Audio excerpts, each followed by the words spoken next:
अगर बात करें देवरिया की तो पूर्वांचल का हिस्सा है और इस बार देवरिया जिले का राजनीतिक समीकरण बदला हुआ है। जिले की 2 नगर पालिका सीटों में देवरिया नगर पालिका सीट तो इस बार भी महिला के लिए ही आरक्षित है, लेकिन बरहज नगर पालिका सीट का आरक्षण बदल गया है। नगर पंचायत अध्यक्ष पद के आरक्षण में भी बदलाव हुआ है। तो वहीं अगर बात करें गोंडा की तो गोंडा में 3 नगर पालिका के साथ 7 नगर पंचायतों में चुनाव हैं और हर सीट पर कड़ी फाइट दिखाई दे रही है। लेकिन सबसे दिलचस्प इस बार प्रयागराज में होने वाले निकाय चुनाव को लेकर होगा, क्योंकि अतीक की हत्या से क्या बीजेपी को फायदा होने जा रहा है।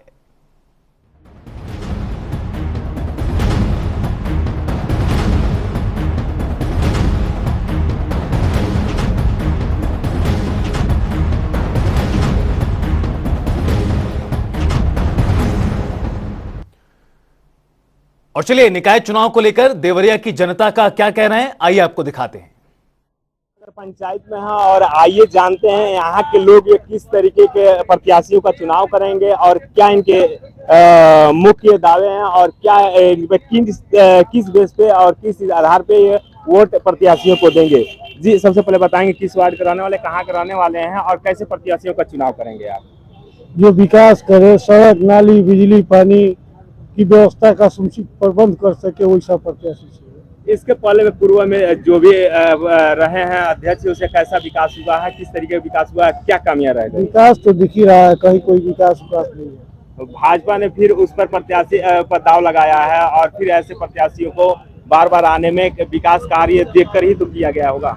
ये तो समय बताएगा, मतदान के बाद पता चलेगा कितना विकास हुआ है, कितना नहीं हुआ। जी, अभी हम बात कर रहे थे और उन्होंने बताया है कि हमें विकास करने वाला प्रत्याशी चाहिए जो कि जनता के हित में काम करे, नाली, सड़क, खंजा, बिजली का जो व्यवस्था कर सके और हमारे हक के लिए लड़े। आइए जानते हैं, कोई एक और वोटर है, किसी और वार्ड से हैं और ये इनका क्या कहना है। जी, आप पहले बताएं किस वार्ड से हैं और कहाँ? हम तो पूर्वा में हड़ा दुर्गा मंदिर से आगे के हैं, जो अभी नगर में शामिल हुआ है। जी, किस तरह के प्रत्याशी का आप चुनाव करेंगे और क्या हम चाहते हैं संघर्षशील प्रत्याशी हो जो नगर को मॉडल बनाए और विकास करे। आपको विकास देखना है तो कॉपरी चौराहे से मंदिर चले जाइए, मुंशी गोरखनाथ टोला के रोड पर चले जाइए, भगवान चौराहा वाले रोड पर चले जाइए। विकास हुआ है, किस तरीके का विकास हुआ है? विकास तो बस भाषण में हो रहा है, जमीन पर तो विकास है नहीं। आपको प्रत्याशी किस अभी इस रोड को कहेंगे तो रोड नगर का थोड़ी ना है, ये तो रोड ऐसा अथॉरिटी का है। किस तरह का प्रत्याशी चाहिए कि यह विकास कर सके नगर का? प्रत्याशी संघर्षशील चाहिए, जो जनता के बीच बराबर सुबह शाम तक रहता हो।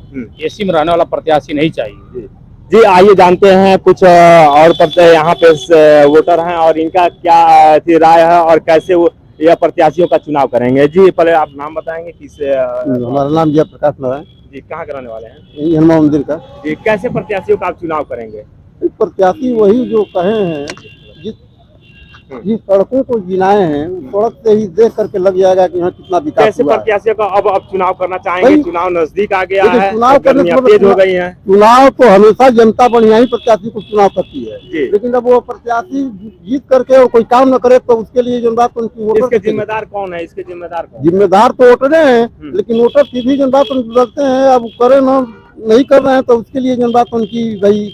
जी, तो मैंने आपको कैसा प्रत्याशी चाहिए? बढ़िया हो, किस तरह जो काम करने वाला हो, काम करना, जिसके निगाह में जो परेशानी है, जो कमी है दिखाई दे।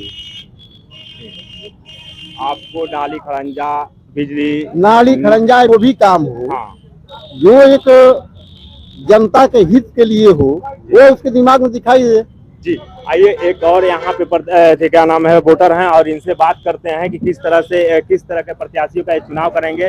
जी, आप किस तरह का प्रत्याशियों का चुनाव करेंगे? क्या मुद्दे रहे तो सही रहेगा, क्या विकास कार्य के एजेंडे पे वो आप प्रत्याशी वोट मांगेंगे? प्रत्याशी तो कर्मठ होना चाहिए और इस समय जनता भी यही चाह रही है कि हमारा जो है प्रत्याशी जुझारू हो, ताकि नगर पालिका से लड़के अपने वार्ड में अधिक से अधिक काम कराए। मूलभूत सुविधाएं के लिए यहाँ वोट मांगा जा रहा है, इस पर आप क्या कहेंगे? क्या क्या यहाँ पे दिक्कतें हैं? कैसा प्रत्याशी चाहिए कि जो विकास कार्य में अपने खर्रा उतरे? इस समय विकास कार्य बहुत जोरदार हुआ है, कहीं से कोई कमी नहीं है, उसमें और इजाफा हो और बढ़िया काम हो, इसके लिए लोग प्रयास कर रहे हैं और हो भी रहा है। कैसे प्रत्याशी होने चाहिए विकास के लिए? विकास के लिए जुझारू और ईमानदार प्रत्याशी होना चाहिए, जो ईमानदारी से लड़के अपने वार्ड में अधिक से अधिक काम कराए और बढ़िया बनाए, सुंदर बनाए, नाली बनाए, आरसीसी कराए और काम हो रहा है। ठीक, आइए देखते हैं एक और वोटर हैं और ये इनका क्या राय है और जानते हैं कि आपको कैसा प्रत्याशी चाहिए, किस तरह का प्रत्याशी होना चाहिए कि जो नगर का विकास हो कि विकास हो सके। ऐसा है कि विकास पुरुष के नाम पर पहले रामायण राव चले हैं, रामायण राव के बाद अलका सिंह का 2 राउंड हो गया और जनता विकास उनका देख रही है और वो विकास के नाम पर वोट करेगी। यह जो सीट थी किसके कब्जे में रहती थी और कब तक ये सीट कब्जे में किसके रही? और 2 राउंड 10 बरस तो अलका सिंह के कब्जे में रहा, उसके आगे 5 साल रामायण राव के कब्जे में रहा। अब आने वाले दिन में विकास के मुद्दे पर जनता वोट करेगी। आपको कैसे प्रत्याशी चाहिए कि जो इसका विकास हो और इससे भी बढ़िया विकास हो? जनता तो एक बार वोट देकर 5 साल के लिए चुप हो जाती है। जनता तो मान लीजिए किसी पर विश्वास किया उसी को वोट दे दिया, वो बन गया। अब बन गया तो कर्म कर रहा है कि नहीं कर रहा है, वो तो जनता 5 साल के लिए साइलेंट हो जाती है देख तमाशा। जी, हम अभी बात कर रहे थे देवरिया नगरीय के कुछ वोटरों से। वोटरों ने बताया कि हमें मुख्य मूलभूत ये सुविधाएं, बिजली, पानी, जैसे शिक्षा सुविधाएं, स्वास्थ्य सुविधाएं होनी चाहिए और इसके लिए जो लड़े वैसा वही प्रत्याशी चाहिए और जो हमारे बीच में रहे और हमारे मुद्दों को उठाए और सरकार से मांग करे, विकास की बात करे, ऐसे प्रत्याशियों को हम वोट करेंगे। लेकिन सबसे बड़ी बात यह है कि यहाँ पे 15 नगर पंचायत हैं और 2 नगर पालिका, यहाँ वोटर ये 5 लाख के करीब हैं। लेकिन ये वोट यह जो आपका देवरिया सदर रहा है, जो हर समय बीजेपी के कब्जे में रहा है और ये यहाँ पे अदरवाइज कोई नहीं रहा। 10 सालों से यहाँ पे बीजेपी का दबदबा है और ये वोटर भी बीजेपी के पक्ष में ही वोट करते आए हैं।